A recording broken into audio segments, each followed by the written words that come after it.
Tämä on Jupiter, planeetta, joka melkein muuttui tähdeksi. 778 miljoonaa kilometriä auringosta, kylmässä aurinkokunnan ulkolaidalla, jossa auringon valo on 25 kertaa heikompaa kuin Maassa, sijaitsee maailma niin massiivinen, että kaikki muut aurinkokunnan kohteet, jokainen planeetta, kuu, asteroidi ja komeetta, voitaisiin yhdistää yhdeksi kokonaisuudeksi, ja sekin painaisi vähemmän kuin puolet Jupiterin painosta. Jupiterin massa on 318 kertaa Maan massa.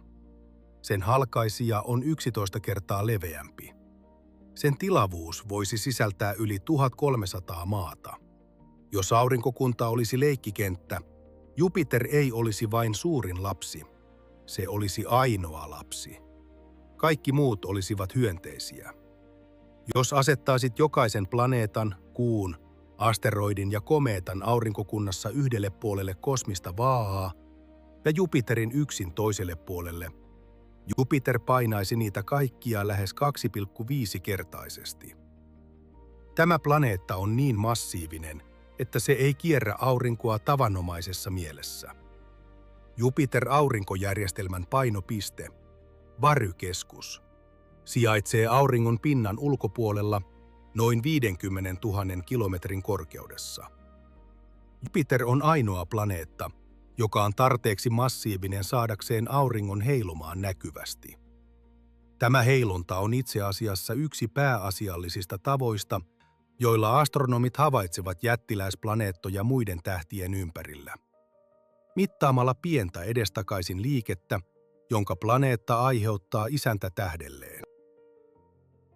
Jupiterin massa on myös syy siihen, että asteroidivyöhyke Marsin ja Jupiterin välillä ei koskaan koonnut itseään planeetaksi. Jupiterin gravitaatiovaihtelut sekoittavat jatkuvasti asteroideja, pitäen niiden suhteelliset nopeudet riittävän korkeina, jotta törmäykset yleensä hajottavat kappaleita sen sijaan, että ne yhdistyisivät. Ilman Jupiteria asteroidivyöhyke olisi voinut kasvaa Marsin kokoiseksi planeetaksi. Jupiterin myötä vyöhyke pysyy fragmenttien kokoelmana, planeetta, joka ei koskaan saanut syntyä. Tällä hetkellä asteroidivyöhykkeen kokonaismassa on vain noin 4% kuun massasta. Mitätön määrä. Paljon vähemmän kuin mitä alueella olisi voinut olla, kun aurinkokunta oli nuori.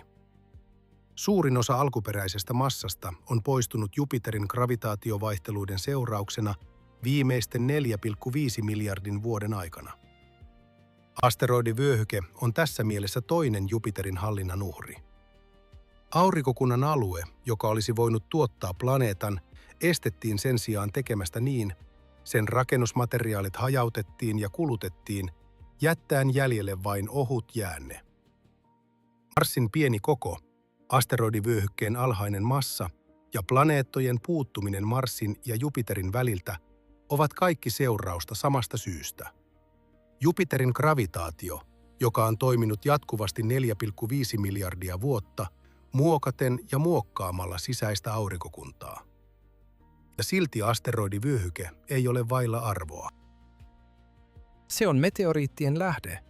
Asteroidien palasia, jotka putoavat maahan, tuoden mukanaan kemiallista ja isotooppista tietoa varhaisesta aurinkokunnasta. Monet tieteellisesti tärkeimmistä meteoriiteista tulevat asteroidivyöhykkeeltä, mukaan lukien hiilikondriitit, jotka saattoivat tuoda vettä ja orgaanisia molekyylejä maahan.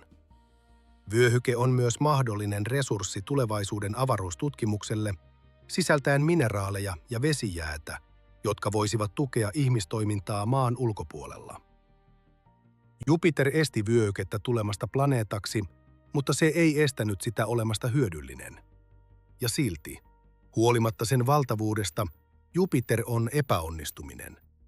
Se on 80 kertaa liian kevyt sytyttääkseen vetyfuusion ytimessään, prosessin, joka voimaa jokaisen tähden universumissa. Jos Jupiter olisi syntynyt vain 80 kertaa suurempana, se olisi ylittänyt kynnyksen. Sen keskellä lämpötila ja paine olisivat saavuttaneet kriittiset arvot, jotka ovat tarpeen vedyn sulattamiseksi heliumiksi, vapauttaen energian, joka ylläpitää tähteä. Jupiter olisi muuttunut pieneksi, himmeäksi punaiseksi kääpiötähdeksi, yleisimmäksi tähdetyypiksi galaksissa, ja aurinkokuntamme olisi ollut binäärijärjestelmä, jossa taivaalla olisi ollut 2 aurinkoa. Se ei tapahtunut. Jupiter jäi 80-kertaisesti vajaaksi. Ja niin se makaa pimeydessä, säteillen oman hitaasti supistuvan lämpönsä, hehkuen heikosti infrapuna-alueella. Maailma, joka ei ole planeetta eikä tähti, vaan jotain niiden väliltä. Kaasujättiläinen, suurin laatuaan aurinkokunnassamme. Liian massiivinen, jotta sitä voitaisiin ohittaa, ja liian pieni loistaakseen. Mutta Jupiterin epäonnistuminen tähdeksi tulemisen suhteen ei tee siitä merkityksetöntä. Se tekee siitä aurinkokunnan tärkeimmän planeetan. Jupiter muovasi kaiken. Sen painovoima muokkasi asteroidivyöhykkeen, estäen planeetan muodostumisen Marsin ja sen oman radan väliin. Sen vaellus varhaisessa aurinkokunnassa, väkivaltainen, laaja matka kohti aurinkoa ja sitten takaisin ulospäin, saattoi tuhota koko ensimmäisen sukupolven planeetat. Supermaapallot, yleisimmän planeettatyypin galaksissa, jota aurinkokuntamme selvästi ei omaa. Sen painovoimavaikutus määritteli Marsin koon, asteroidivyöhykkeen koostumuksen, veden toimituksen maahan ja koko planeettajärjestelmän orbitaalirakenteen. Ilman Jupiteria sisäinen aurinkokunta näyttäisi aivan erilaiselta. Maa ei ehkä edes olisi olemassa, tai se voisi olla supermaapallo. Paisunut, paksuatmosfäärinen maailma, jossa on murskaava pintapaine, ehkä asuinkelvoton, ehkä tunnistamaton. Jupiter on arkkitehti, kiusaaja, muovaaja, epäonnistunut tähti, joka epäonnistumalla teki kaiken muun mahdolliseksi. Ja se kantaa sisällään salaisuuksia aurinkokunnan synnystä, joita mikään muu planeetta ei voi tarjota. Jupiter oli ensimmäinen planeetta, joka muodostui. Tiivistyen aurinkonebulasta ensimmäisten miljoonien vuosien aikana, ennen kuin kaasulevy haihtui. Ennen kuin maaplaneetat olivat edes alkaneet koota itseään.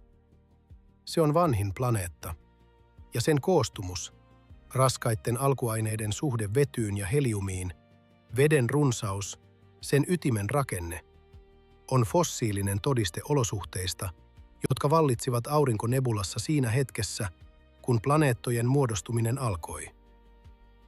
Jupitereen tutustuminen on kuin lukisi aurinkokunnan syntymätodistusta.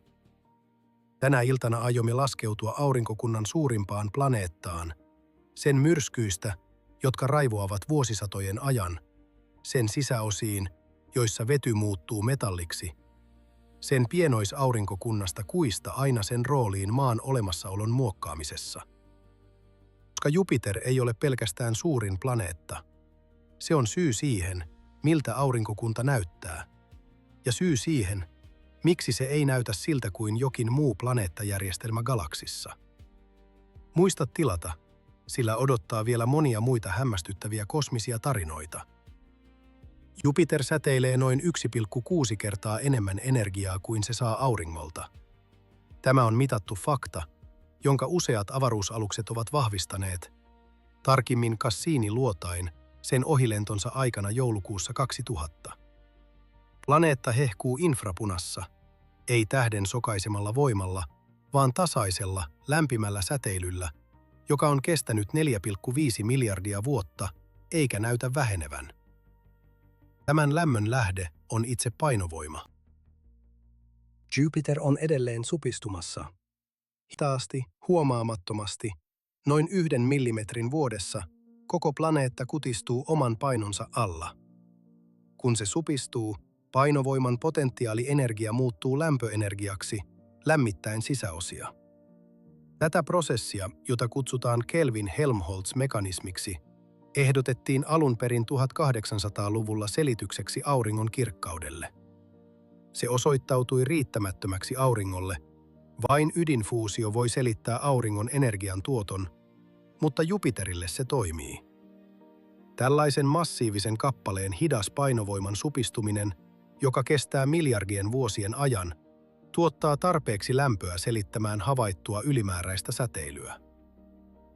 Jupiterin sisätila on uskomattoman kuuma. Sen ytimessä lämpötilat voivat nousta jopa 20 000 36 000 kelviniin, kuumempaa kuin auringon pinta. Ytimen paineen arvioidaan olevan 200–400 miljoonaa ilmakehää. Näissä olosuhteissa vety, joka muodostaa suurimman osan Jupiterin massasta, käyttäytyy tavoilla, joille ei löydy vertailukohtaa Maasta. Noin 7 000–25 000 kilometrin syvyydessä pilvikerrosten alapuolella, alueella, jossa paine on äärimmäinen, mutta ei vielä syvimmän ytimen murskaavaa painetta, vety kokee faasimuutoksen. Kun paine ylittää noin 1 miljoona ilmakehää, vetyatomit puristuvat niin tiiviisti yhteen, että niiden elektronit irtoavat emäntäatomeistaan ja jakautuvat kaikkien atomien kesken, muodostaen yhteisen elektronimeren.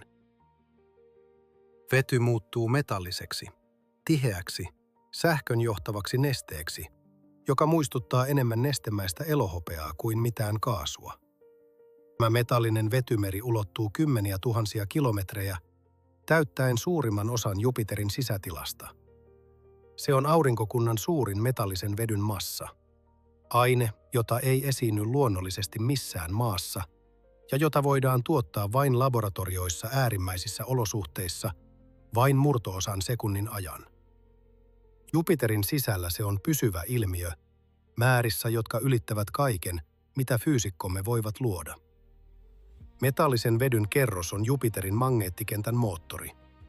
Kun planeetta pyörii, ja Jupiter pyörii nopeammin kuin mikään muu planeetta, suorittaen yhden kierroksen vain 9 tunnissa ja 56 minuutissa, vaikka se on 11 kertaa leveämpi kuin Maa.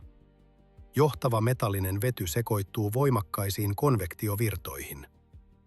Nämä virtaukset luovat magneettikentän, jonka intensiivisyys on hämmästyttävä. 20 000 kertaa voimakkaampi kuin Maan, ulottuen niin pitkälle avaruuteen, että sen magnetosfääri, alue avaruudessa, jota hallitsee magneettikenttä, ulottuu yli 5 miljoonan kilometrin päähän auringosta ja kapenee magneettipyrstöksi, joka ulottuu Saturnuksen kiertoradan yli. Jos Jupiterin magnetosfääri näkyisi paljaalla silmällä Maasta, se näyttäisi taivaalla noin kaksinkertaiselta täysikuuhun verrattuna. Magneettikenttä vangitsee varautuneita hiukkasia aurinkotuulesta ja Jupiterin tuliperäiseltä kuulta Iosta, luoden säteilyvyöhykkeitä, joiden intensiivisyys on niin korkea, että ne aiheuttaisivat tappavan annoksen suojaamattomalle ihmiselle minuuteissa. Sisäiset säteilyvyöhykkeet ovat yksi aurinkokunnan vihamielisimmistä ympäristöistä. Lähistölle suuntautuvat avaruusalukset, kuten Juno, joka on kiertänyt Jupiteria vuodesta 2016, on suojattava säteilyä kestäviin elektroniikkakoteloihin selvitäkseen. Silti Junon instrumentit ovat heikentyneet sen tehtävän aikana hitaasti kuluneina korkean energian hiukkasten jatkuvasta pommituksesta. Magnetosfääri ei ole pelkästään suoja, se on moottori, valtava, dynaaminen järjestelmä, joka kiihdyttää hiukkasia valtaviin energioihin, tuottaa voimakkaita radiopäästöjä, jotka ovat havaittavissa Maasta, ja luo Jupiterin napojen revontulia, jotka ylittävät kaikki Maassa nähdyt. Jupiterin revontulet johtuvat pääasiassa itse magnetosfäärin pyörimisestä, joka kerää varautuneita hiukkasia Ion tuliperäisistä päästöistä ja heittää niitä pitkin magneettikenttälinjoja kohti napoja. Tuloksena olevat revontulipäästöt ovat satoja kertoja voimakkaampia kuin Maan pohjoiset valot, säteilevät ultraviolettivalossa, näkyvässä valossa ja röntgensäteissä. Ion plasmatorus, ionisoituneen rikin ja hapen rengas, joka kiertää Jupiteria Ion kiertoradan etäisyydellä, on yksi aurinkokunnan merkittävimmistä rakenteista. Se sisältää noin tonnin materiaalia sekunnissa, jonka Aion tulivuoret tuottavat, ja se on merkittävä lähde varautuneille hiukkasille, jotka täyttävät Jupiterin säteilyvyöhykkeet. Vuorovaikutus toruksen, magnetosfäärin ja Jupiterin ilmakehän välillä muodostaa äärimmäisen monimutkaisen järjestelmän, hiukkaskiihdyttimen, joka on koko planeetan kokoinen ja jota pyörittää maailma, joka pyörii kerran 10 tunnissa. Ydin, joka aiemmin uskottiin olevan tiivis, kiven ja jään pallo, joka painaa ehkä 10–15 maapallon verran, on paljastunut jotain paljon oudompaa. Juunon painomittaukset ovat osoittaneet, että Jupiterin ydin ei ole kiinteä, selkeästi määritelty pallomainen rakenne, vaan laimea, laajentunut alue. Sumea ydin, jossa raskaat alkuaineet sekoittuvat vähitellen ympäröivään metalliseen vetyyn, sen sijaan, että ne olisivat keskittyneet keskelle. Tämä sumea ydin voi ulottua jopa 30–50% Jupiterin säteestä, sisältäen ehkä 25–50 maapallon verran raskaita alkuaineita sekoitettuna vetyyn ja heliumiin. Laimea ydin oli odottamaton. Suositut mallit jättiläisplaneettojen muodostumisesta ennakoivat tiivistä, selkeästi määriteltyä ydintä. Sen puuttuminen, tai pikemminkin sen liukeneminen, viittaa siihen, että Jupiter on saattanut muodostua prosessissa, joka ei tuottanut terävää ydinkotelorajaa, tai että alkuperäinen tiivis ydin on erodoinut miljardien vuosien aikana konvektiivisen sekoittumisen myötä ylle kohoavan vedyn kanssa. Joka tapauksessa laimea ydin on pakottanut planeettatieteilijät tarkistamaan mallejaan siitä, miten kaasujättiläiset muodostuvat, ei vain omassa aurinkokunnassamme, vaan myös muiden tähtien ympärillä. Jupiter ei ole yksinkertainen kaasupallo.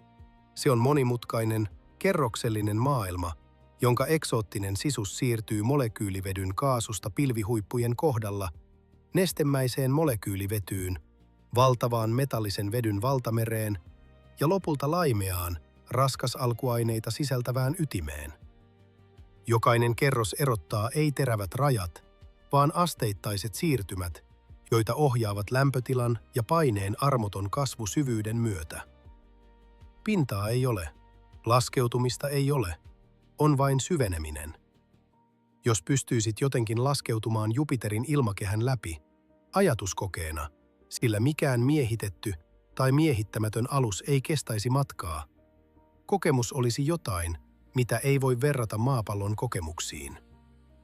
Aloittaisit yläilmakehässä, pilvihuippujen kohdalla, missä lämpötila on noin -145 celsiusastetta ja paine noin 1 baari, samanlainen kuin merenpinnan tasolla maapallolla. Pilvet täällä koostuvat ammoniakkijääkiteistä, valkoisista ja kylmistä. Kun laskeudut, paine ja lämpötila nousevat tasaisesti. Muutaman 10 kilometrin jälkeen ohitat ammoniumihydrosulfidipilvikerroksen, ruskeita ja tummia, jotka ovat vastuussa Jupiterin vyöhykkeiden väristä. Syvemmällä muodostuu vesipilviä useiden baarin paineissa ja lämpötiloissa, jotka ylittävät veden jäätymispisteen. Salamat välkkyvät näissä vesipilvissä, valaisten syvyyksiä hetkellisesti kirkkaalla valolla. Ylläsi taivas kapenee, sitten sulkeutuu. Aurinko, jo kaukana ja himmeänä, katoaa kokonaan. Putosit paksuuntuvan vety- ja heliumkeittoon. Paine nousee yli 10 baarin, 100 baarin, 1000 baarin. Lämpötila nousee yli huoneen lämmön, yli kiehumispisteen, yli keittiöuunin lämpötilan. Ympärilläsi oleva vety ei enää käyttäydy kaasuna.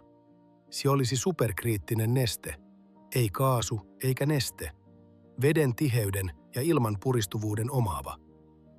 Noin 7000 kilometrin syvyydessä pilvihuippujen alapuolella saavutat metallisen vedyn siirtymän. Ympärilläsi oleva neste muuttuu sähköisesti johtavaksi, kimalteleva, läpinäkymätön nestemäinen metalli, joka loistaa omalla infrapunavalollaan, tarpeeksi kuuma sulattamaan terästä. Olisit riippuvaisena nestemäisessä metallimeressä, syvemmällä kuin mikään meri maapallolla, ilman pohjaa näkyvissä. Vain asteittainen, murskaava paineen nousu, työntäen kohti ydintä, missä lämpötilat kilpailevat auringon pinnan kanssa. Kukaan ei koskaan tee tätä matkaa, mutta ymmärtäminen siitä, mitä sen päässä on, Jupiterin syvän sisäosan rakenne, koostumus ja dynamiikka, on yksi planeettatieteen keskeisistä tavoitteista.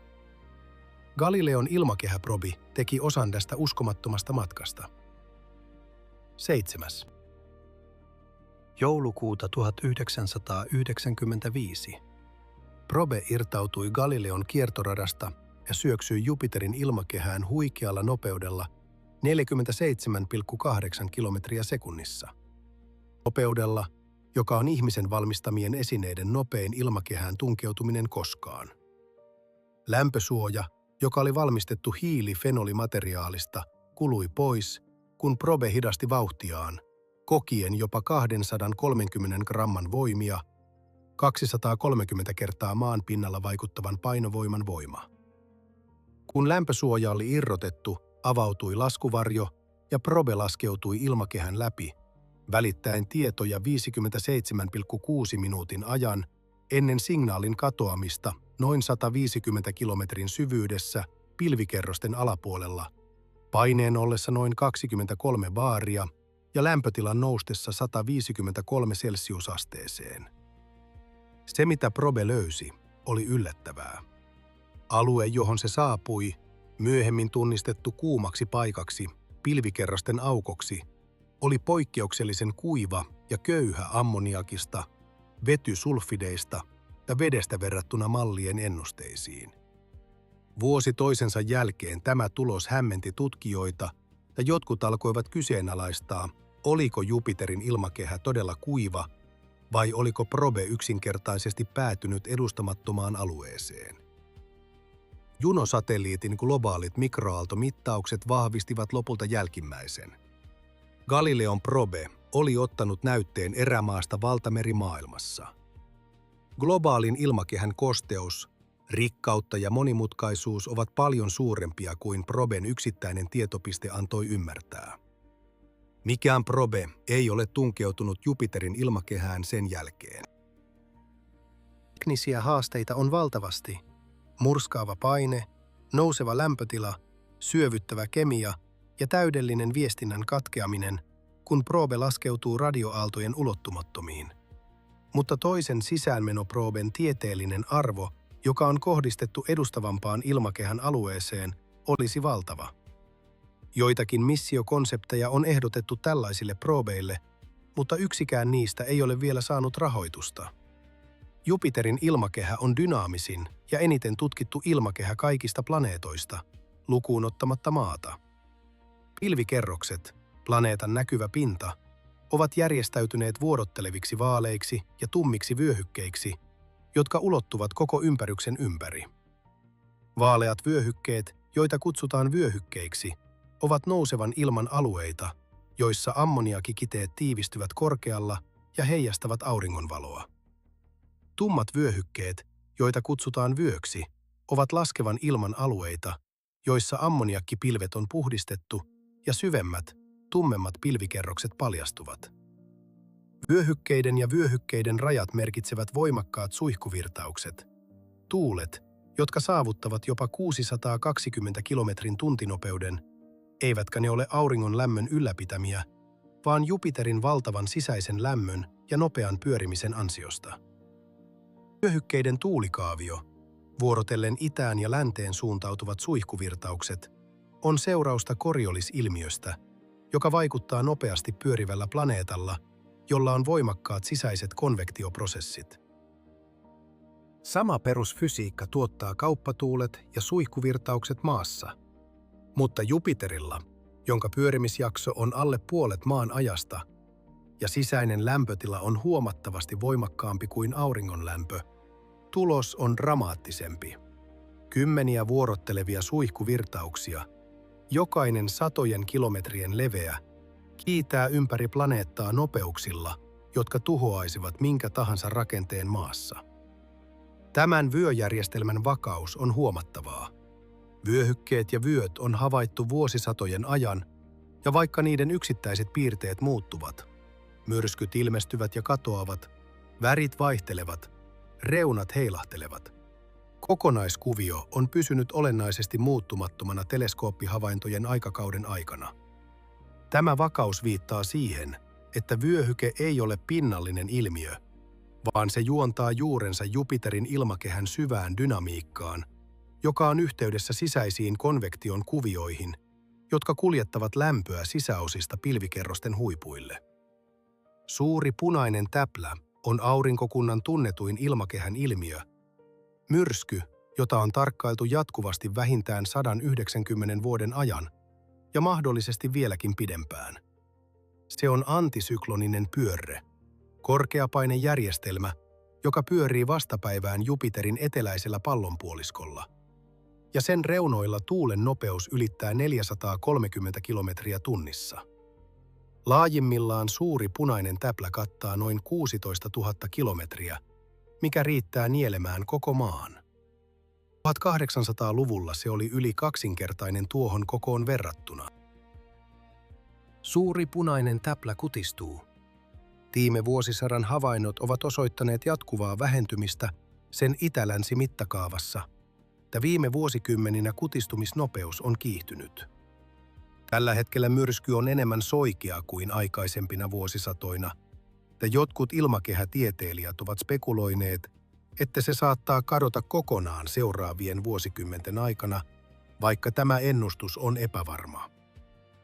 Suuren punaisen täplän dynamiikka, mikä sitä voimaa, mikä on pitänyt sitä elossa niin pitkään ja mikä voisi aiheuttaa sen häipymisen, on edelleen huonosti ymmärretty.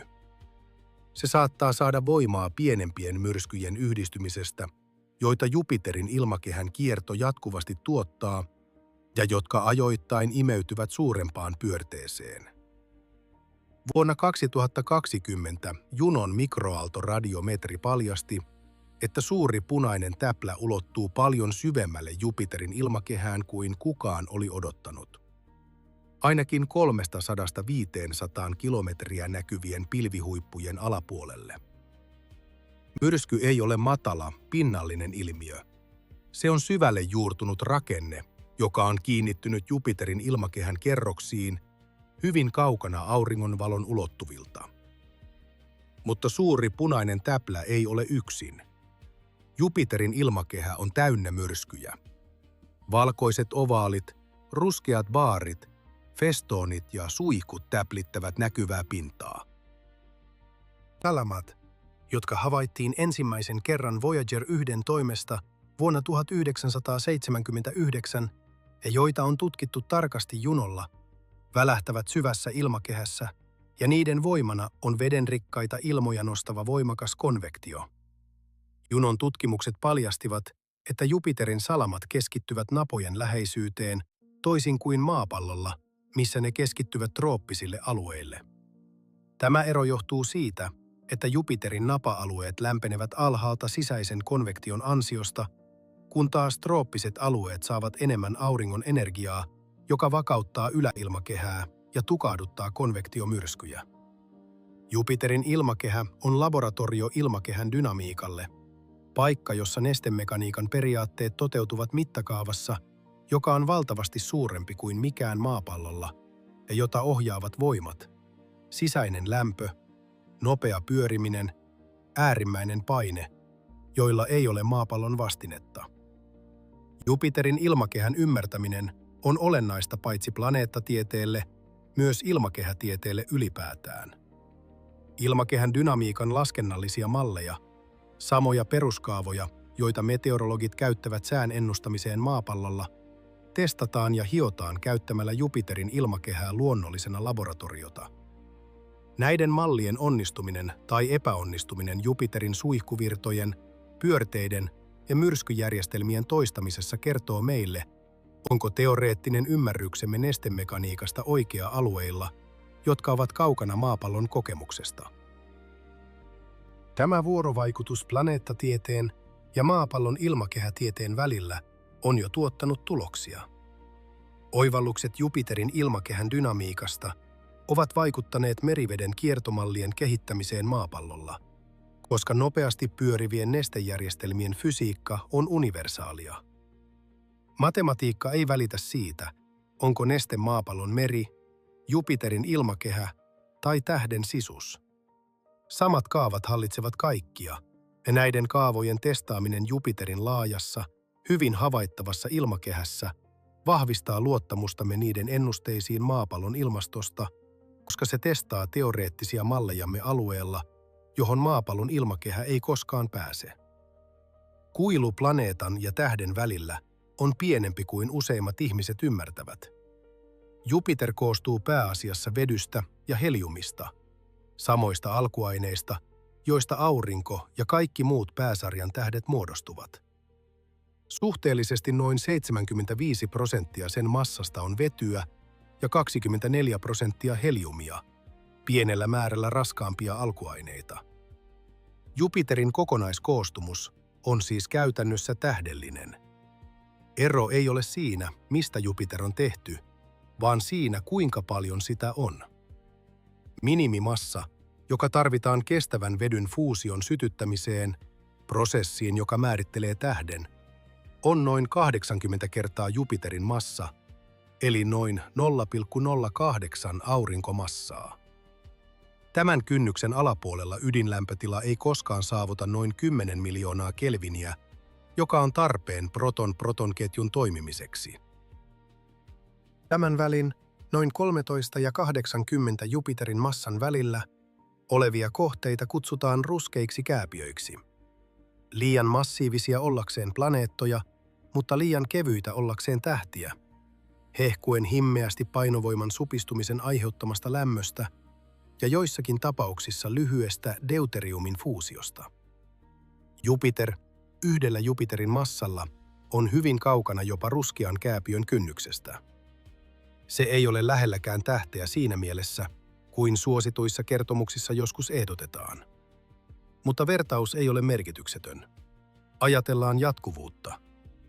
Yhdellä laidalla kiviplaneetat, kuten Maa, eriytyneitä, tiheitä, ohuiden ilmakehien hallitsemia, joissa on raskaita molekyylejä. Toisella laidalla pääsarjan tähdet, ydinfuusion ylläpitämiä, tuotteliaasti säteileviä, näkyviä tähtien välisiltä etäisyyksiltä. Näiden välissä on valtava joukko kohteita, supermaat, jääjättiläiset, kasujättiläiset, ruskeat kääpiöt ja alhaisimmassaiset vetyä polttavat tähdet. Jupiter sijaitsee tässä jatkuvuudessa kaasujättiläisten planeettojen ja niiden omavalaisuutta tuottavien kohteiden rajalla.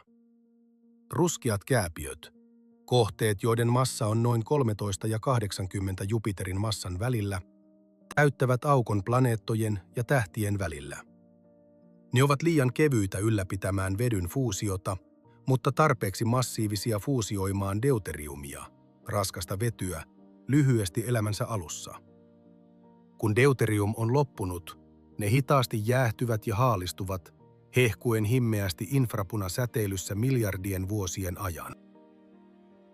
Jupiter yhdellä Jupiterin massalla ei voi edes fuusioida deuteriumia, mutta sen sisäinen lämpö, konvektiivinen sisus, magneettinen dynamo ja ilmakehän dynamiikka muistuttavat ruskean kääpiön ominaisuuksia pienemmässä mittakaavassa.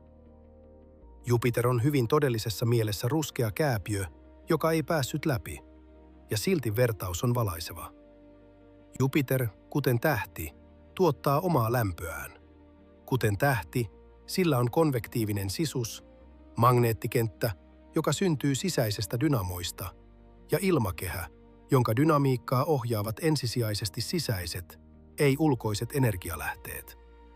Kuten tähti, se on ympäröity kiertävien kappaleiden järjestelmällä, sen 4 suurta Galilein kuuta, jotka muistuttavat pienoiskoossa olevaa aurinkokuntaa. Vertaus ei ole täydellinen, mutta se ei ole triviaalikaan. Jupiter sijaitsee pisteessä jatkuvuudessa planeettojen ja tähtien välillä, joka on lähempänä tähden päätä kuin mikään muu kohde aurinkokunnassamme.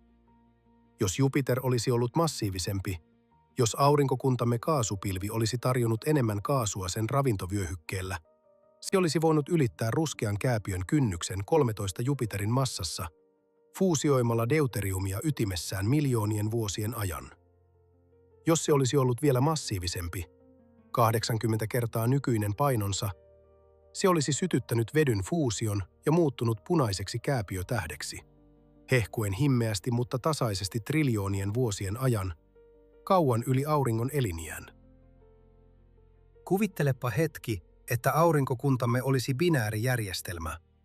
Maa kiertäisi aurinkoa samalla kun pieni, himmeä punainen tähti kiertäisi jossain ulkoaurinkokunnassa.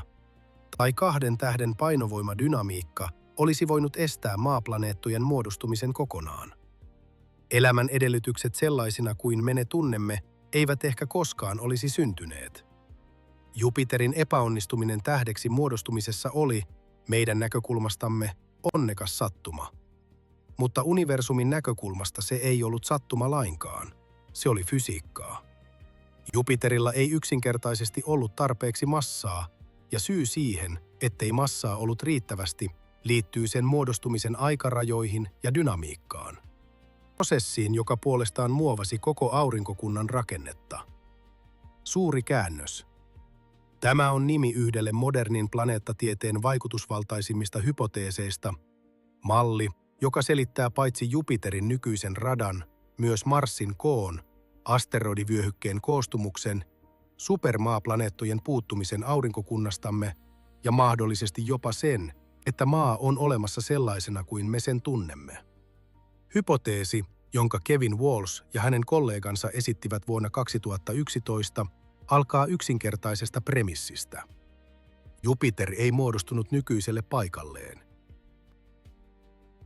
Planeettojen muodostumisen standardimallissa Jupiterin ydin, kivinen, jäinen kappale, jonka massa on ehkä 10–15 maapallon massaa, muodostui suhteellisen nopeasti aurinkokunnan ensimmäisten miljoonien vuosien aikana, kaasurikkaassa protoplaneettadiskissä. Kun tämä ydin saavutti kriittisen massan, se alkoi painovoimaisesti vangita ympäröivästä levystä vety- ja heliumpitoista kaasua kiihtyvällä tahdilla.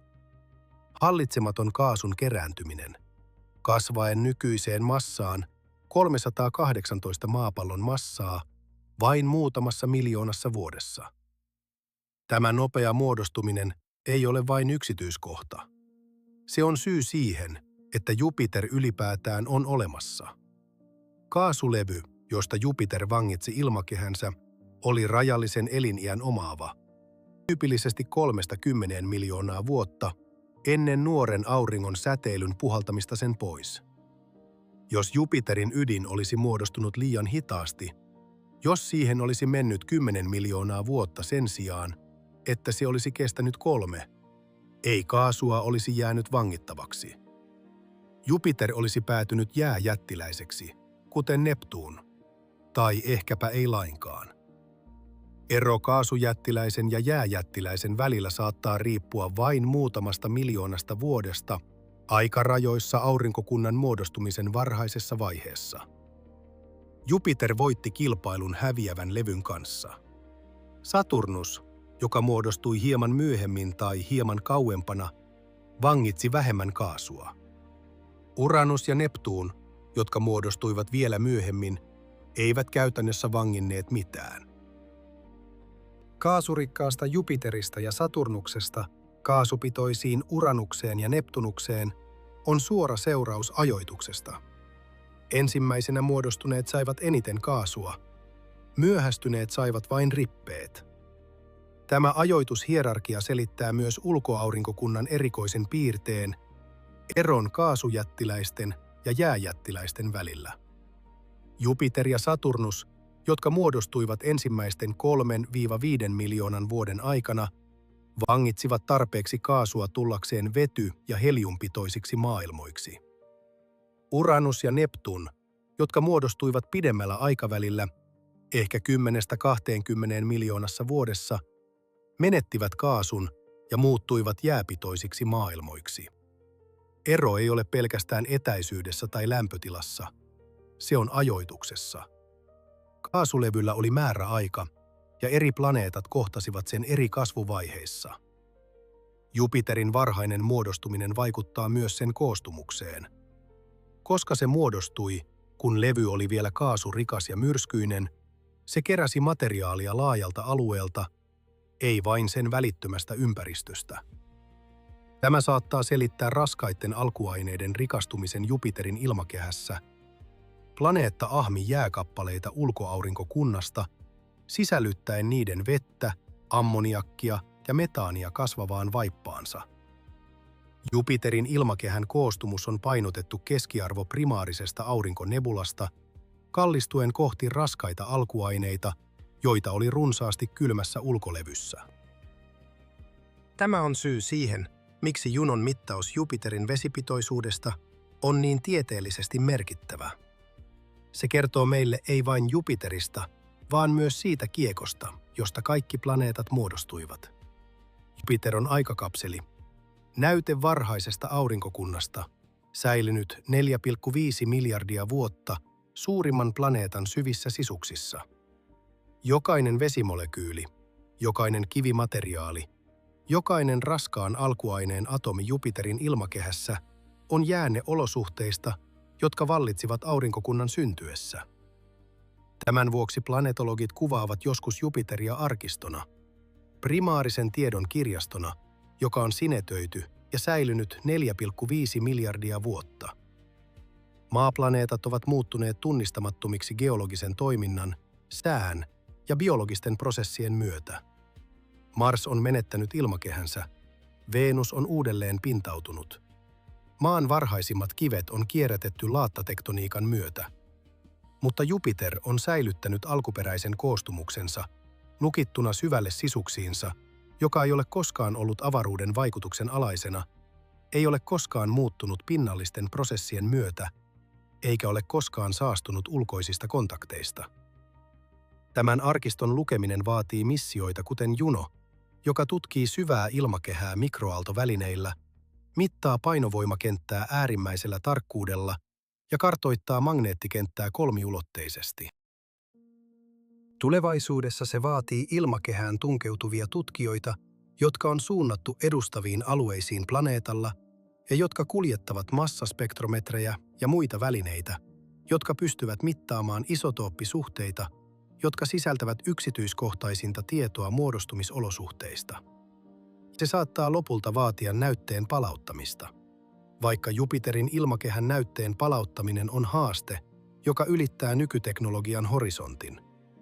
Mutta Jupiter oli upotettuna kiekkoon, ja kiekko ei ollut staattinen. Kaasu virtasi kohti aurinkoa, viskoosisten prosessien vetämänä kiekossa. Jupiter, vuorovaikutuksessa tämän virtaavan kaasun kanssa, menetti kulmaimpulssinsa ja alkoi vaeltaa sisäänpäin. Kohti aurinkoa, kohti sisäistä aurinkokuntaa, kohti aluetta, jossa maaplaneetat lopulta muodostuisivat. Tämä sisäänpäin suuntautuva vaellus oli hidasta, mutta vääjäämätöntä. Noin 100 000 vuoden aikana Jupiter kiertyi sisäänpäin, sen muodostumispaikasta noin 3,5 astronomisen yksikön etäisyydeltä, noin 1,5 astronomiseen yksikköön. Matkallaan se kulki asteroidivyöhykkeen läpi ja alueen, jossa maaplaneetat myöhemmin muodostuisivat. Sen painovoima häiritsi kaikkea sen ohitse kulkiessaan, hajottaen planeettaesimiehiä sisäänpäin, työntäen joitakin aurinkoon, heittäen toisia aurinkokunnan ulkopuolelle ja järjestäen perinpohjaisesti kiinteän materiaalin jakautumisen sisäisessä kiekossa. Tämän vaelluksen fysiikka, joka tunnetaan nimellä tyyppi 2-vaellus, on hyvin vakiintunut planeettojen muodostusteoriassa. Aukkoa avaava jättiläisplaneetta, joka on upotettuna viskoosiin kaasukiekkoon, vaeltaa sisäänpäin nopeudella, joka määräytyy kiekon viskoosisen kehityksen mukaan. Planeettaa ei vedetä aurinkoon painovoimalla. Sitä kuljetetaan sisäänpäin kiekon mukana kuin vene, joka on jäänyt virtaan. Kaasu virtaa sisäänpäin, vetäen planeettaa mukanaan, koska kulmaimpulssia kuljetetaan ulospäin kiekossa myrskyisien viskoosisten prosessien kautta. Samaa prosessia on käytetty selittämään kuumia Jupiter-planeettoja, joita on löydetty muiden tähtien ympäriltä. Fysiikka on yleispätevää. Sen pitäisi tapahtua missä tahansa järjestelmässä, jossa massiivinen planeetta muodostuu, kun kaasukiekko on vielä läsnä. Mikä tekee aurinkokunnastamme erityisen, ei ole se, että Jupiter vaelsi. Vaellus on odotettavissa. Mikä tekee meistä erityisiä, on se, että Jupiter pysähtyi. Jupiter syntyi alun perin Marsin nykyisen radan lähettyville, ja se kierteli sisäisessä aurinkokunnassa. Jos tämä kehitys olisi jatkunut, Jupiterista olisi tullut kuuma Jupiter, Yksi niistä jättiläisplaneetoista, jotka kiertävät vaarallisen lähellä omia tähtiään muissa tähtijärjestelmissä. Aurinkokuntamme olisi muistuttanut monia havaittuja eksoplaneettajärjestelmiä. Kaasujättiläinen tähtensä vieressä ilman mitään muuta sen radalla. Mutta Jupiter ei jatkanut matkaansa. Saturnus pelasti sen, ja siten myös meidät. Saturnus, joka muodostui Jupiterin jälkeen ja oli hieman kevyempi, vaelsi myös sisäänpäin, mutta nopeammin. Kun Saturnus saavutti Jupiterin, nämä kaksi planeettaa astuivat keskinäiseen orbitaaliseen resonanssiin, 3:2 tai 2:3 konfiguraatioon, jossa niiden kiertoaikojen suhde lukittui yksinkertaiseen suhteeseen. Tämä resonanssi muutti dynamiikkaa radikaalisti. Kahden resonanssissa olevan jättiläisen yhdistetty gravitaatiovaikutus avasi aukon kaasulevyn sisälle, katkaisten sisäänpäin virtaavan kaasun, joka oli vetämässä Jupiteria kohti aurinkoa. Vaellus kääntyi. Molemmat planeetat alkoivat liikkua ulospäin, vetovoiman vaikutuksesta kaasulevyn kanssa niiden ratojen ulkopuolella. Jupiter käänsi suuntaa, kuin purjevene, joka muuttaa kurssiaan. Se kääntyi takaisin ja vaelsi ulospäin, asettuen lopulta noin 5,2 astronomiseen yksikköön, lähelle nykyistä rataansa.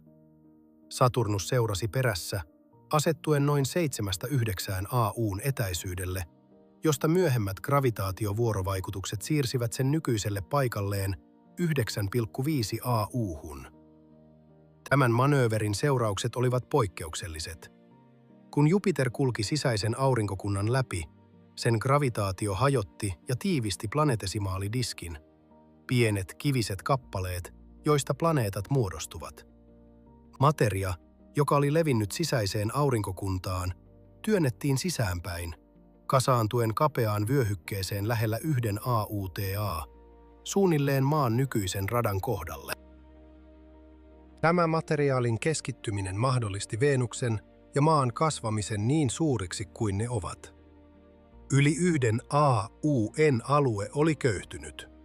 Mars, joka muodostui jäljelle jääneistä raaoista, jäi ilman rakennusmateriaalia. Tämä selittää, miksi Mars on niin pieni, vain 11% maan massasta, alueella, jossa olisi pitänyt olla riittävästi materiaalia suuremman planeetan rakentamiseen. Grand Tack-teoria selittää myös asteroidivyöhykkeen. Kun Jupiter liikkuu sisäänpäin ja sitten ulospäin, se kulkee asteroidivyöhykkeen läpi kahdesti, hajottaen ja sekoittaen sen väestöä. Kiviset, silikaattirikkaat asteroidit sisäisestä aurinkokunnasta sekoittuivat jäätyneiden, hiilirikkaiden asteroidien kanssa ulkoisesta aurinkokunnasta. Tämä sekoittuminen, erilaisten materiaalien samanaikainen olemassaolo yhdessä vyöhykkeessä, on yksi asteroidivyöhykkeen erottuvimmista piirteistä, eikä sitä voida selittää ilman Jupiterin vaellusta. Mutta ehkä Grand Tackin dramaattisin seuraus on se, mitä se tuhosi. Vuonna 2015 Konstantin Batygin ja Gregory Laughlin julkaisivat tutkimuksen, jossa ehdotettiin, että Jupiterin sisäänpäin vaeltaminen laukaisi ensimmäisten planeettojen, jotka olivat jo alkaneet muodostua sisäisessä aurinkokunnassa ennen Jupiterin saapumista, törmäysten ketjun. Nämä protoplaneetat olivat todennäköisesti supermaapalloja, kivisiä maailmoja, joiden massa oli useita kertoja maan massa, yleisin planeettatyyppi, jota havaitaan muiden tähtien ympärillä. Kun Jupiter liikkuu sisäänpäin, sen gravitaatiovaikutukset tiivistivät näiden nuorten supermaapallojen ratoja, pakottaen ne risteäviin ratoihin. Törmäykset seurasivat, eivät lempeät yhdistymiset, jotka rakentavat planeettoja, vaan korkean energian iskut, jotka murskasivat maailmat palasiksi. Tuloksena oleva romu, joka murskattiin pieniksi paloiksi törmäyskaskadin myötä, koki aerodynaamista vastusta ympäröivästä kaasulevystä, joka veti palaset sisäänpäin, kiihdyttäen niitä kohti aurinkoa. Jupiter tuhosi ensimmäisen sukupolven planeetat. Aurinkokunta pyyhkiytyi puhtaaksi. Patigin ja Loughlin kutsuivat tätä prosessia suureksi hyökkäykseksi, viittauksena suureen takkaukseen, ja väittivät, että se selittää yhden aurinkokuntamme suurimmista arvoituksista, supermaan puuttumisen. Supermaat, kiviset planeetat, joiden massa on 1 ja 10 kertaa maan massa, ovat galaksin yleisin planeettatyyppi. Niitä löytyy suurimmasta osasta Kepler-avaruusteleskoopin ja sen seuraajien havainnoimia planeettajärjestelmiä. Monet kiertävät lähellä tähtiään, kiertoaikojen vaihdellessa päivistä viikkoihin, tiheästi pakatuissa järjestelmissä. Aurinkokunnassamme ei ole mitään vastaavaa. Merkuriuksen radan sisäpuolella on vain tyhjää avaruutta. Merkuriuksen ja Jupiterin välillä on 4 pientä, ohutilmakehäistä kiviplaneettaa, joiden yhdisteinen massa on alle 2 maan massaa. Tämä ei vastaa mallien ennusteita. Aurinkokunta, joka syntyy normaalin koostumuksen omaavasta kiekosta, normaalin tähden ympärille, pitäisi tuottaa supermaita. Se, että meidän aurinkokuntamme ei tuottanut niitä, on poikkeama. Yksi merkittävimmistä poikkeamista koko eksoplaneetatieteessä.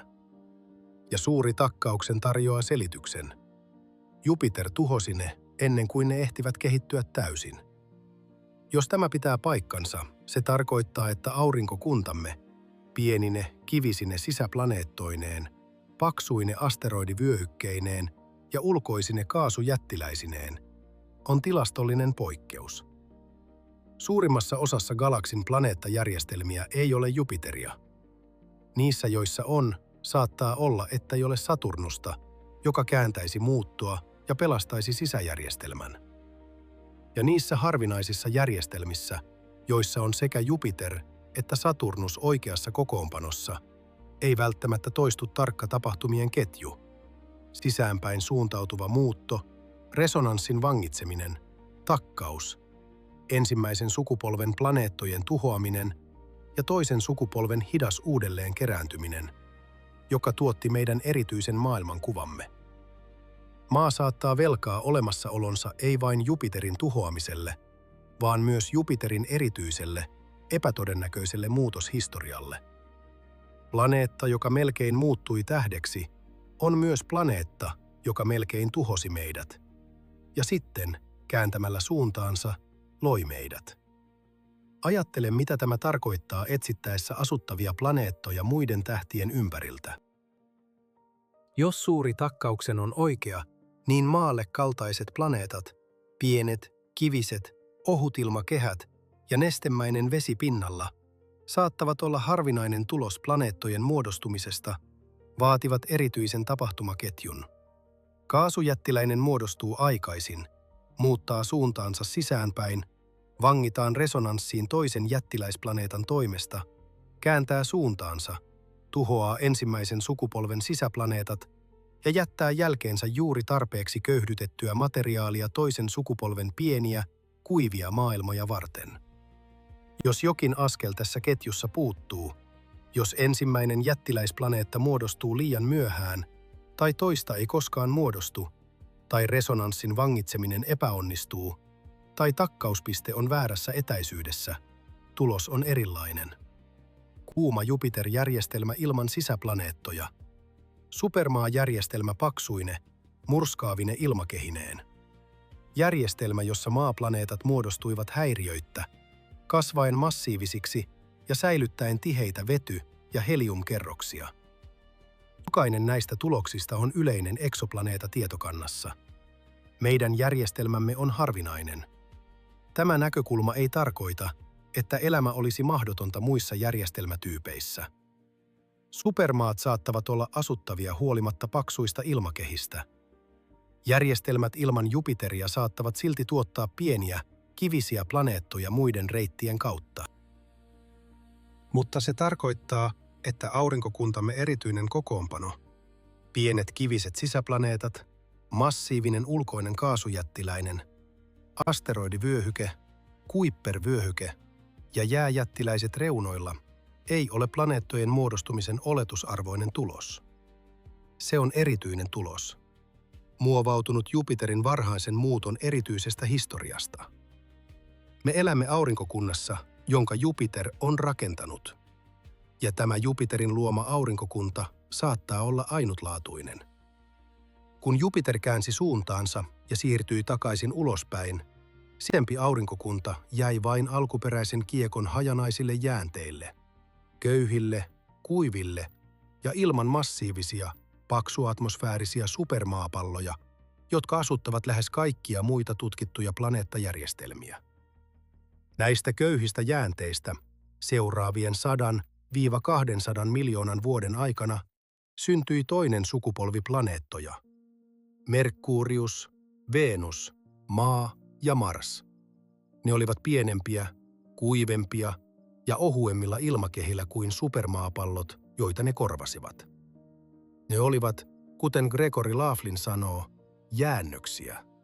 Katastrofin jäljelle jääneitä osia, jonka Jupiterin painovoima aiheutti sisäisessä aurinkokunnassa.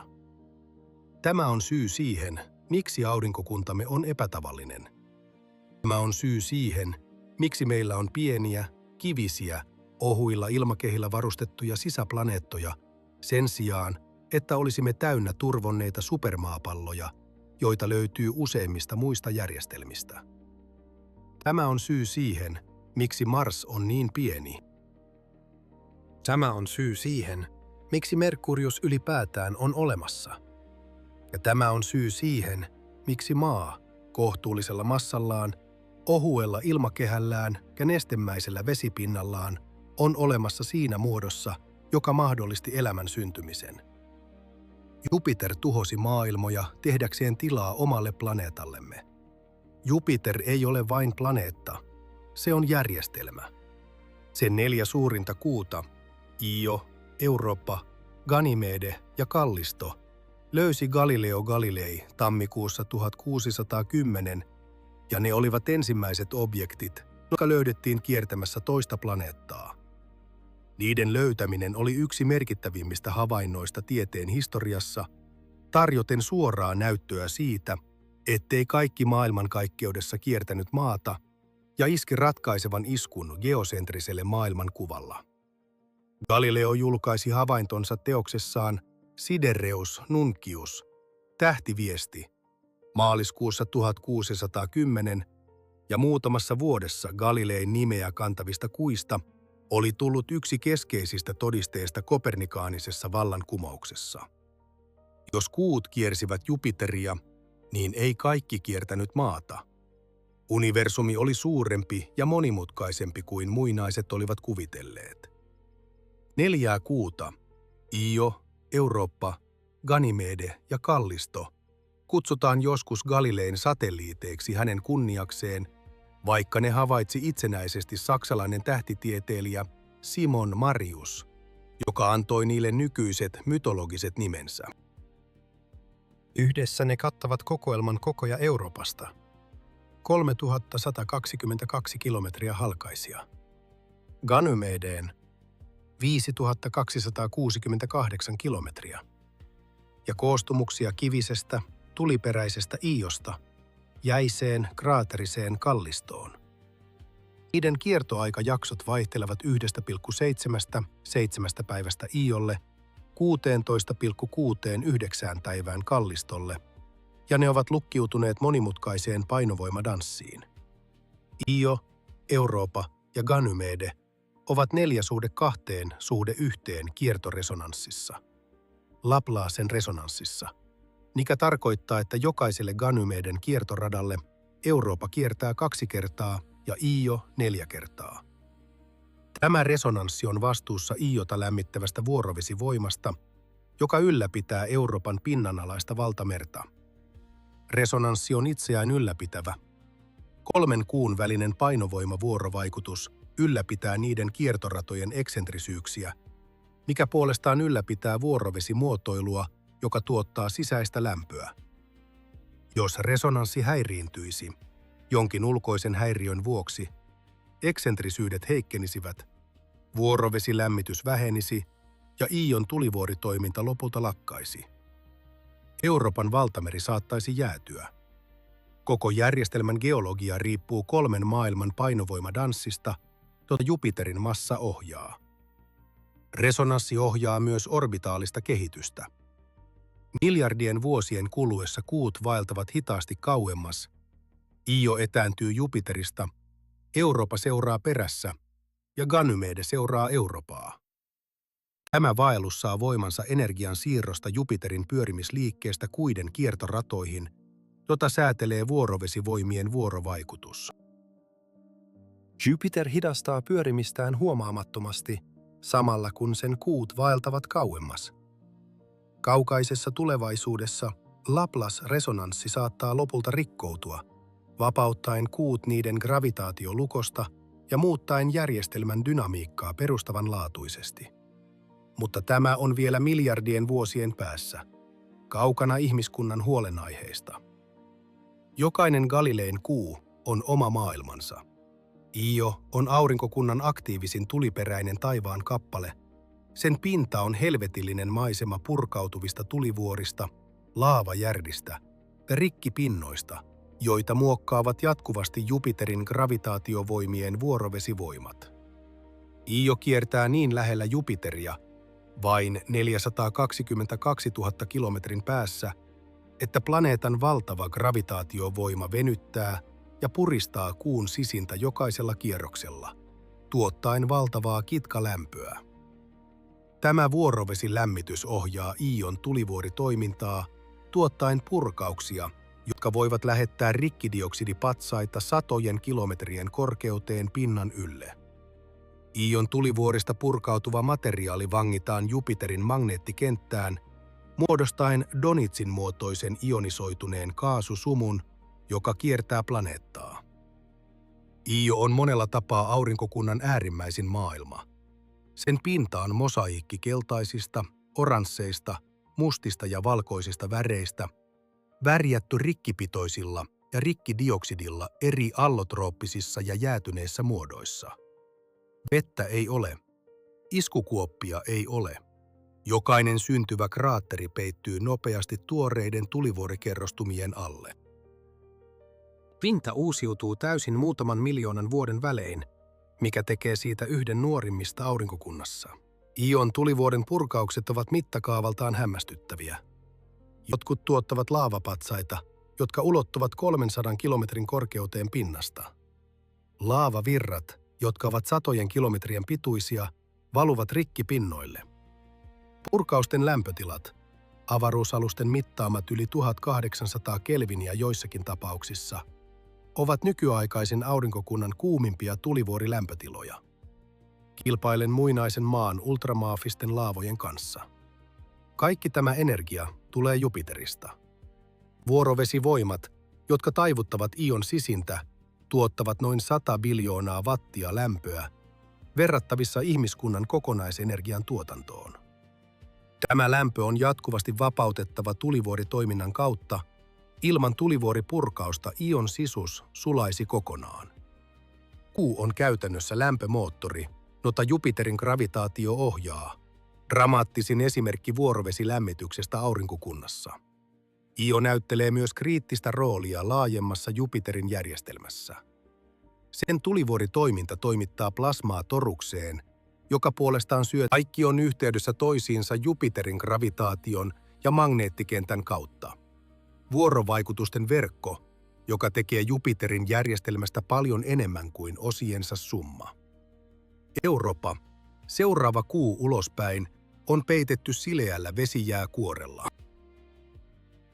Jään alla, jota lämmittävät samat vuorovesivoimat, jotka piinaavat Iota. Osin vähemmän intensiivisesti, koska Europa on kauempana Jupiterista, on lähes varmasti globaali nestemäisen veden valtameri, joka saattaa olla 60–150 kilometriä syvä. Euroopan valtameri sisältää suunnilleen kaksinkertaisesti vettä verrattuna koko maapallon valtameriin. Jääkuori on suhteellisen ohut, ehkä 10–30 kilometriä, ja sen pinnalla kulkee tummien, lineaaristen halkeamien verkosto, joka viittaa siihen, että jää on jatkuvassa liikkeessä, kelluen nestemäisen veden päällä. Europa on yksi todennäköisimmistä paikoista aurinkokunnassa, jossa voisi olla avaruusolentoja. Jään alla oleva valtameri kuhisevat mikrobielämää. Vuorovesilämmitys, joka pitää Euroopan valtameren nestemäisenä, voisi myös vauhdittaa kemiallisia reaktioita kivivesirajapinnassa, tarjoten energiaa ja kemiallisia gradientteja, joita elämä tarvitsee. Euroopalla on vettä, lämpöä, kemiaa ja aikaa. Samat ainesosat, jotka tekivät varhaisesta maasta asuttavan. Jääkuori ei välttämättä ole läpäisemätön este.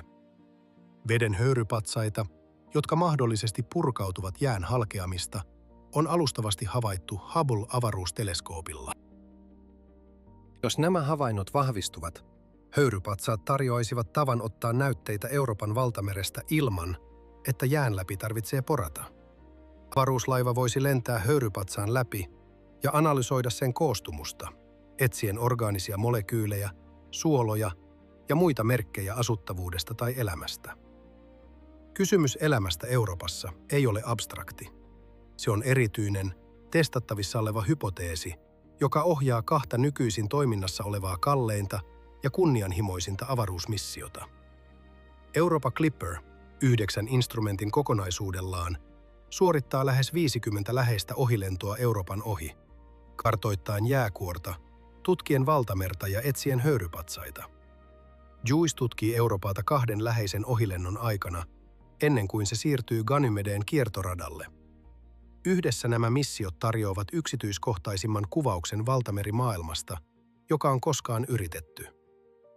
NASAn Europa Clipper-missio, joka laukaistiin lokakuussa 2024, on tällä hetkellä matkalla Jupiterin järjestelmään tutkiakseen kuun jääkuorta, valtamerta ja asuttavuutta. Ganymede on aurinkokunnan suurin kuu, suurempi kuin planeetta Mercury, ja ainoa kuu, jonka tiedetään omaavan oman sisäisesti tuotetun magneettikentän.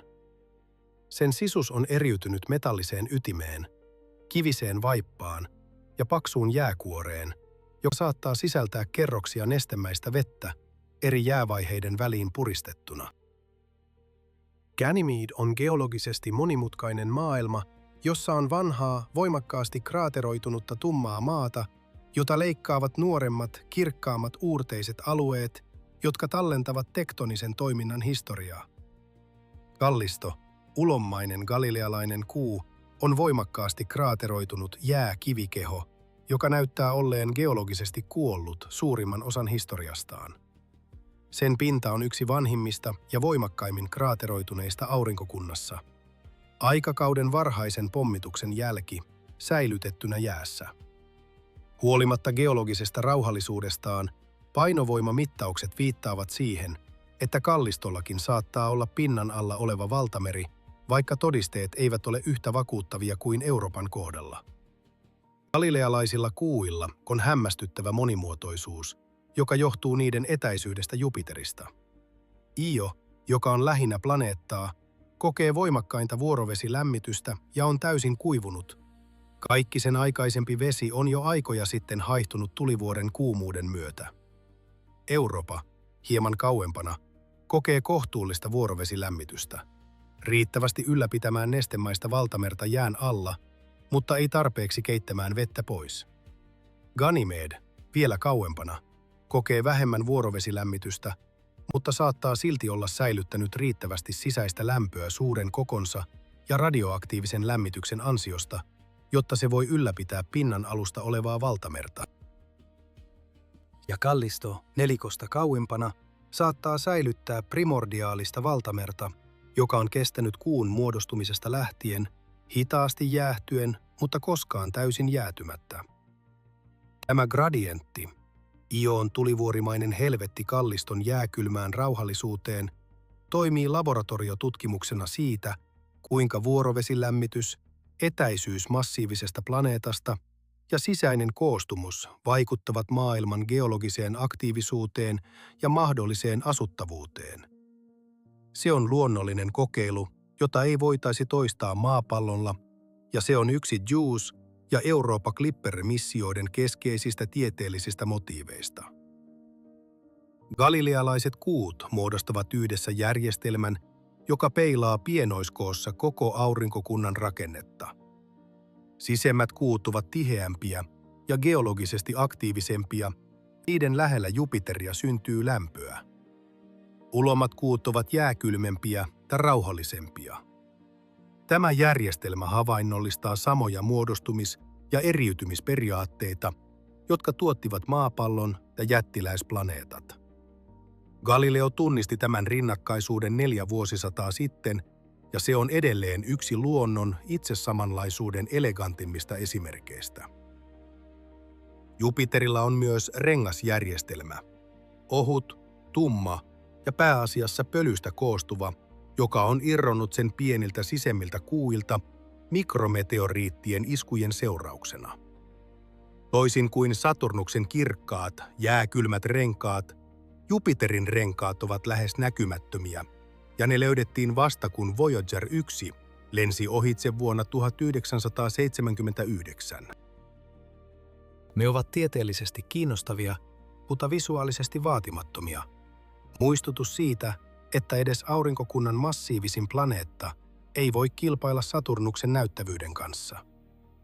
Jupiterin oma väri, valkoisten, oranssien, ruskeiden ja punaisten sävyjen paletti, joka tekee planeetasta niin visuaalisesti vaikuttavan, ei ole täysin ymmärretty. Valkoiset vyöhykkeet saavat värinsä ammoniakkijäästä, joka on hyvin tunnettu. Mutta vyöhykkeiden ruskeat ja punaiset värit sekä suuri punainen täplä syntyvät kromoforeista, valoa absorboivista kemiallisista yhdisteistä, joiden identiteetti on yhä kiistanalainen. Ehdokkaita ovat rikkipitoiset yhdisteet, fosforia sisältävät molekyylit ja monimutkaiset orgaaniset molekyylit, jotka syntyvät fotokemiallisissa reaktioissa yläilmakehässä. Laboratoriokokeet ovat osoittaneet, että ammoniakki, joka altistuu ultraviolettisäteilylle muiden molekyylien jäljellä olevien määrien läsnä ollessa, voi tuottaa punertavia yhdisteitä, mutta mikään yksittäinen koe ei ole toistanut Jupiterin ilmakehän tarkkoja värejä. Kysymys siitä, mitä värejä Jupiter saattaa esittää, saattaa vaikuttaa vähäpätöiseltä, mutta se liittyy syvempiin kysymyksiin ilmakehän kemiasta. Kromoforit syntyvät kemiallisista reaktioista yläilmakehässä, reaktioista, joita ohjaavat auringonvalo, salamat ja hiukkasten pommitus magnetosfääristä. Näiden reaktioiden ymmärtäminen on olennaista, jotta voidaan ymmärtää vetyvaltaisten ilmakehien kemiaa yleisesti, mukaan lukien tuhansien kuumien Jupiterien ja lämpimien Neptunusten ilmakehät, joita on löydetty kiertämässä muita tähtiä ja joiden spektriä alamme nyt tulkita James Webb-avaruusteleskoopilla. Ja galilealaisten kuiden lisäksi Jupiterilla on valtava joukko pienempiä satelliitteja, yli 90, jotka on tunnettu viimeisimmistä kartoista.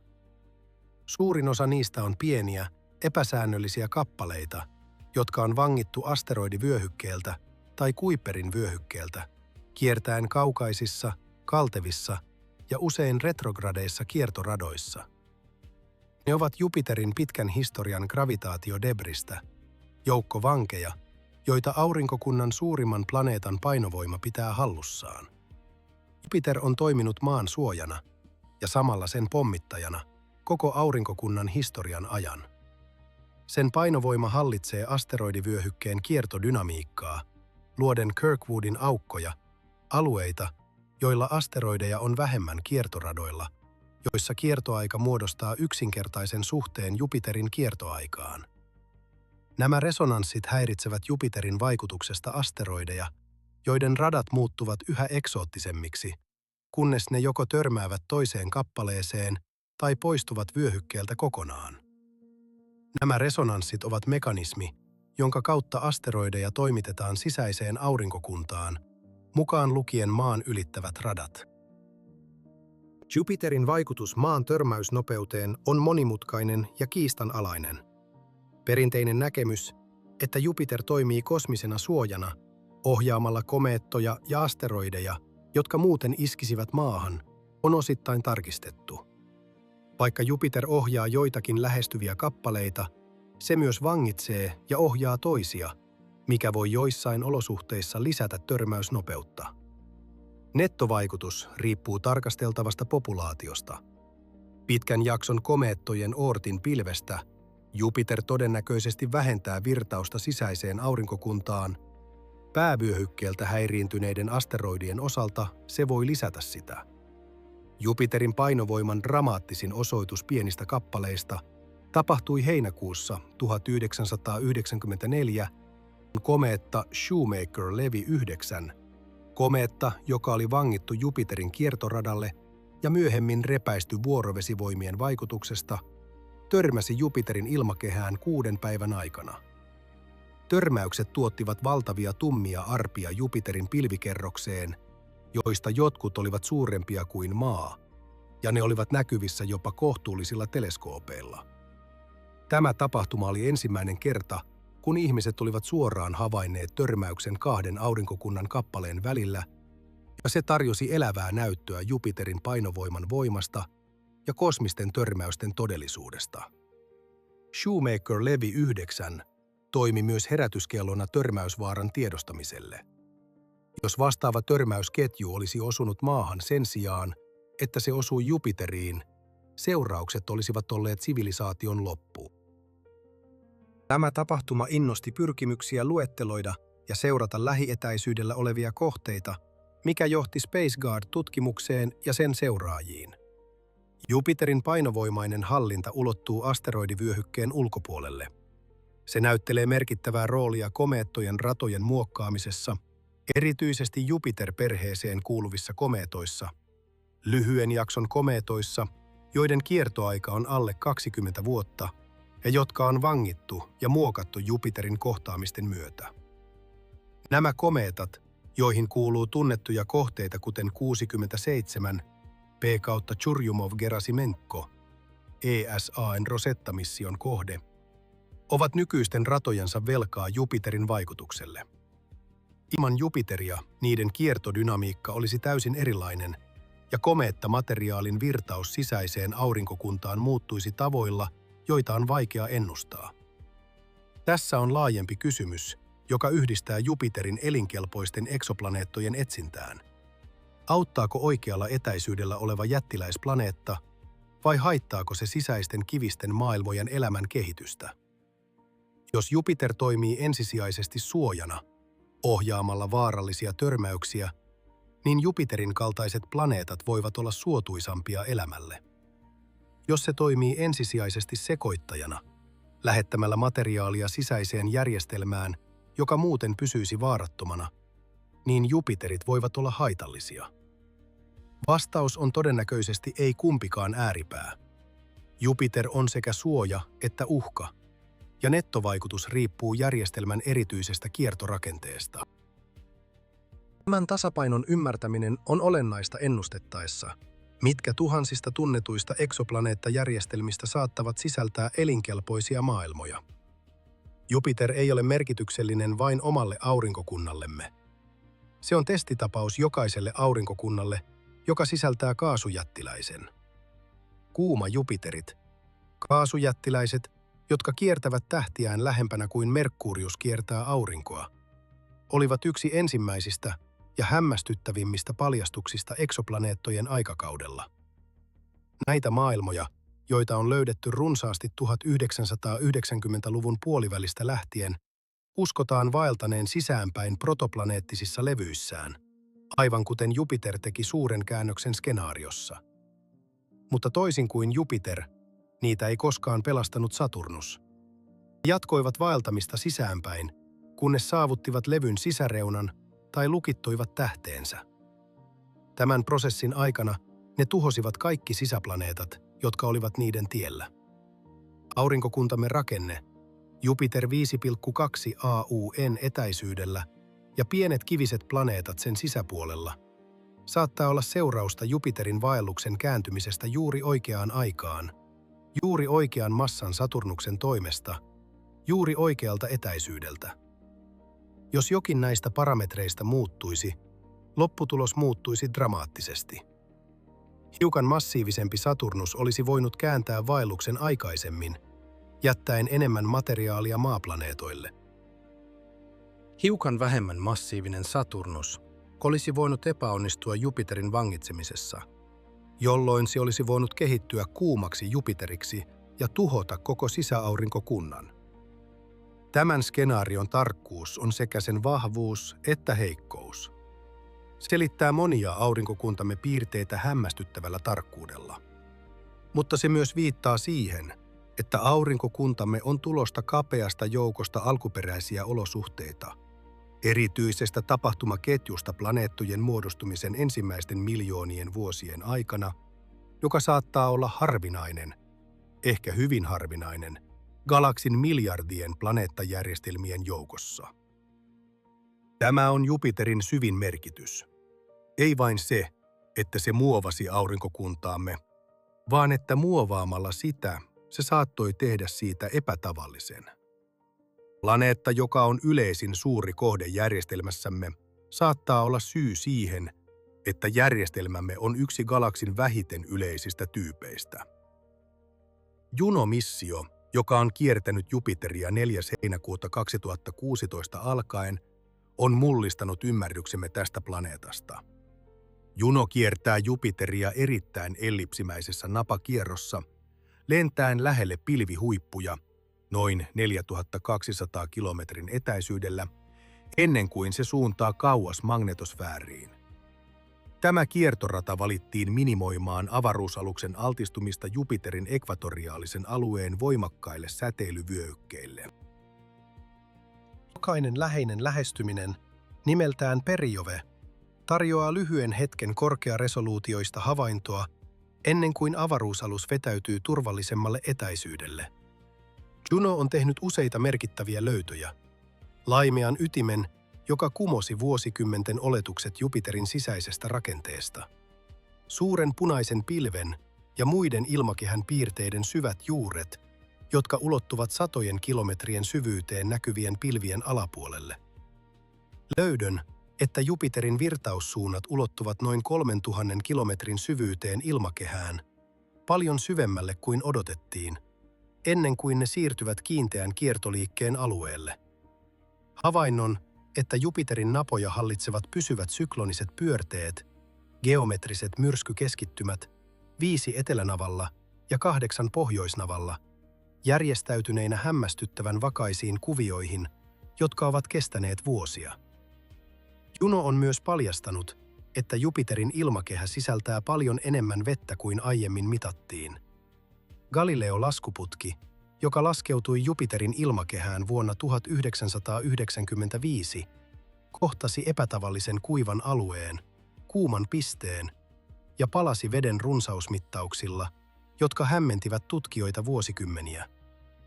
Junon mikroaaltomittaukset, jotka otavat näytteitä ilmakehästä globaalisti ja syvyydeltä, ovat osoittaneet, että Galileon mittaus oli poikkeuksellinen. Globaalin veden runsaus on korkeampi, mikä on johdonmukaista planeettojen muodostumisen mallien kanssa, jotka ennustavat vedenrikkaiden materiaalien toimitusta ulkoisesta aurinkokunnasta Jupiterin akreetiossa. Juno-missio on saanut useita jatkoja, ja sen odotetaan toimivan syyskuuhun 2025 asti, mahdollisesti pidempään. Laajennetun tehtävänsä aikana Juno on muuttanut painopistettään Galilein kuiden läheisiin ohilentoihin.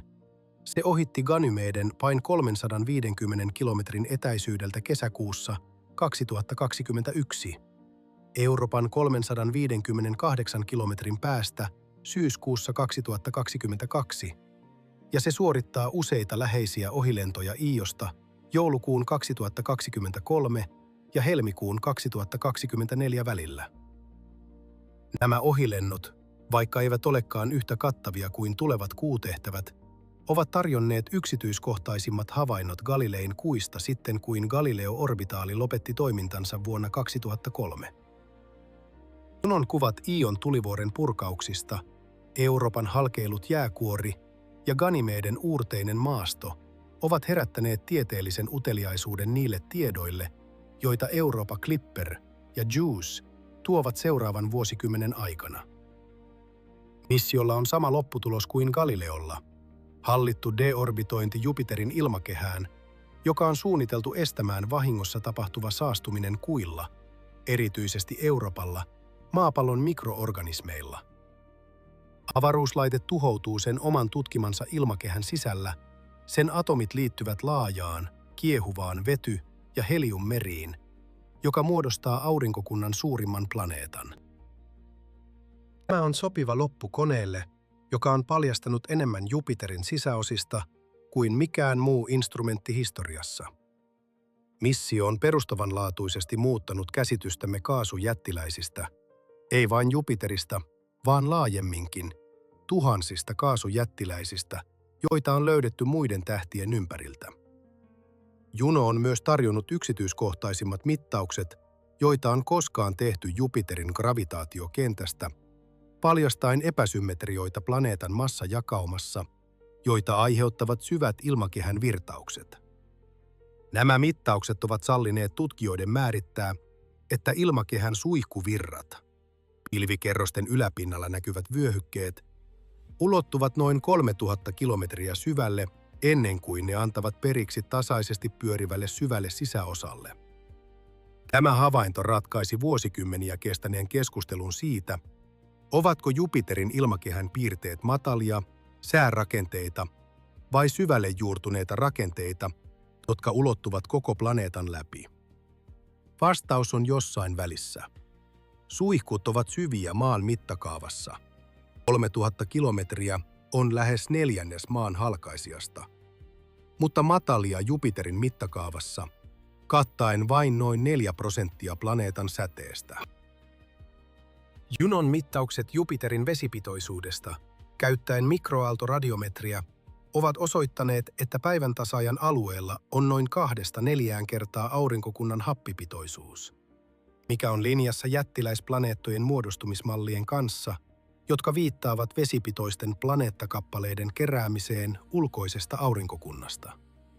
Tämä mittaus, joka vaikuttaa tekniseltä, on syvällisiä seurauksia. Se rajoittaa, miten, missä ja mistä materiaaleista Jupiter on muodostunut, ja laajemmin, miten kaasujättiläiset muodostuvat kaikkialla galaksissa. Junon jälkeen seuraava merkittävä missio Jupiterin järjestelmään on ESAN JUICE, Jupiterin jääkuiden tutkija, joka laukaistiin huhtikuussa 2023 ja odotetaan saapuvan Jupiteriin vuonna 2031. JUICE keskittyy pääasiassa Ganymedeen, Europa ja Kallisto, tutkien niiden jääkuoria, pinnanalaisia meriä ja mahdollisuuksia elämälle. NASAn Europa Clipper, joka laukaistiin lokakuussa 2024, saapuu vuonna 2030 suorittamaan yksityiskohtaisen tutkimuksen Euroopan merestä ja jääkuoresta kymmeniä läheisiä ohilentoja hyödyntäen. Jupiterin järjestelmä on, minkä tahansa mittarin mukaan, tieteellisesti rikkaimpia kohteita aurinkokunnassa. Se sisältää suurimman planeetan, suurimman kuun, aktiivisimmat tuliperäiset kehät ja kenties lupaavimman elinympäristön avaruusolentoille. Ja kaikki tämä, kuut, myrskyt, magneettikenttä, säteilyvyöhykkeet, renkaat, on sidottu epäonnistuneen tähden gravitaatioon, joka, epäonnistumalla, teki kaiken muun mahdolliseksi. Astutaan taaksepäin ja mietitään, mitä Jupiter todella merkitsee. Tässä on maailma, joka sisältää enemmän massaa kuin kaikki muut aurinkokunnan kohteet yhteensä, aurinkoa lukuun ottamatta. Maailma, joka säteilee omaa lämpöään, tuottaa oman magneettikenttänsä ja hallitsee kuujärjestelmää, joka itsessään muodostaisi kunnioitettavan planeettajärjestelmän. Maailma, jonka vaellus varhaisessa aurinkokunnassa tuhosi sukupolven planeettoja ja loi olosuhteet uudelle. Sukupolvelle, johon kuuluu myös maa. Jupiter ei ole vain taustakuva. Se ei ole kaukainen jättiläinen, jota ihaillaan teleskoopin läpi ja muuten unohdetaan. Se on hallitseva gravitaatiovoima aurinkokunnassa auringon jälkeen. Sen vaikutus ulottuu joka puolelle. Asteroidivyöhykkeeseen, Kuiperin vyöhykkeeseen, sisäiseen aurinkokuntaan, komeettojen ratoihin ja vedenkantajien asteroidien kautta mahdollisesti jopa maan valtameriin. Tämä viimeinen seikka ansaitsee erityistä huomiota. Maa muodostui lumen rajalla, etäisyydellä auringosta, jonka yli vesi jäätyy kiinteäksi jääksi. Kuumassa sisäisessä aurinkokunnassa vesi esiintyi vain höyrynä, ei jäässä. Ne kiviset planeettisimulaatiot, joista maa muodostui, olivat kuivia. Maan olisi pitänyt olla vesitön maailma. Ja silti maalla on valtameriä. Mistä vesi on peräisin? Yksi johtavista hypoteeseista on, että vettä tuotiin asteroideista ja komeetoista ulkoisesta aurinkokunnasta. Kohteista, jotka ovat rikkaita jäässä ja jotka Jupiterin gravitaatiovaikutus häiritsi ratoihin, jotka leikkasivat sisäistä aurinkokuntaa. Suuren vaelluksen aikana Jupiterin siirtyminen olisi hajottanut vesirikkaita kappaleita lumenrajan ulkopuolelta maaplaneettojen muodostumisalueelle, kylväen sisäiseen aurinkokuntaan haihtuvia aineita, joita maa myöhemmin keräsi.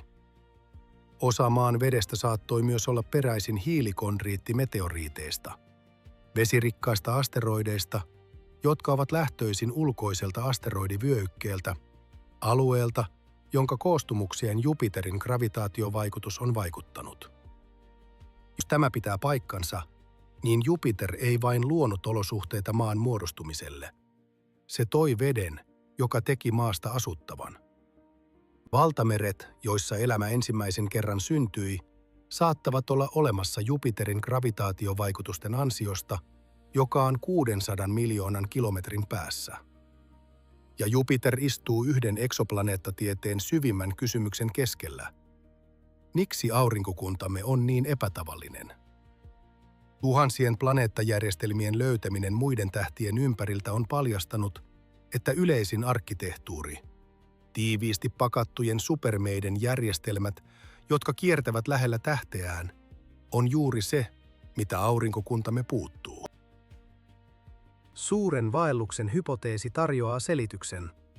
Jupiter tuhosi supermaamme raivaten tietä pienemmille, kuivemmille ja ohuemmalla ilmakehällä varustetuille maaplaneetoille, jotka ovat olemassa tänään. Jos tämä on totta, niin Jupiter ei ole vain suurin planeetta. Se on syy siihen, miksi aurinkokuntamme on sellainen kuin se on, ja syy siihen, että me ylipäätään olemme olemassa. Planeetta, joka melkein muuttui tähdeksi, osoittautui olevan jotain vielä tärkeämpää. Aurinkokunnan arkkitehti, joka, galaksin tilastollisia todennäköisyyksiä vastaan, tuotti pienen, kivisen, vesisen maailman, jonka olosuhteet ovat juuri oikeat elämälle. Joka ilta Jupiter on näkyvissä yötaivaalla, kirkas, vakaa valopiste, joka loistaa kirkkaammin kuin mikään muu paitsi Venus ja Kuu. Se on ollut jokaisen sivilisaation katseen kohteena, joka on koskaan nostanut katseensa ylös. Galileo suuntasi teleskooppinsa siihen vuonna 1610 ja näki 4 kuukautta, jotka muovasivat käsitystämme maailmankaikkeudesta. Siitä lähtien jokainen astronomien sukupolvi on tutkinut Jupiteria ja jokainen sukupolvi on löytänyt jotakin uutta. Giovanni Cassini havaitsi suuren punaisen täplän 1660-luvulla. 20 vuotta myöhemmin spektroskopia paljasti Jupiterin ilmakehän koostumuksen, vetyä, heliumia, metaania, ammoniakkia. Vuonna 1955 radiotähtitieteilijät havaitsivat voimakkaita radiopurkauksia Jupiterista, ensimmäisen todisteen sen valtavasta magneettikentästä. Pioneer 10 ja 11 luotaimet lensivät ohitse 1970-luvun alussa, tuoden mukanaan ensimmäiset lähikuvat. Voyager 1 ja 2 seurasivat vuonna 1979 löytäen rengasjärjestelmän, Ion tulivuoren purkaukset ja Euroopan sileän jääkuoren. Galileo kiersi planeettaa 8 vuoden ajan vuosina 1995–2003,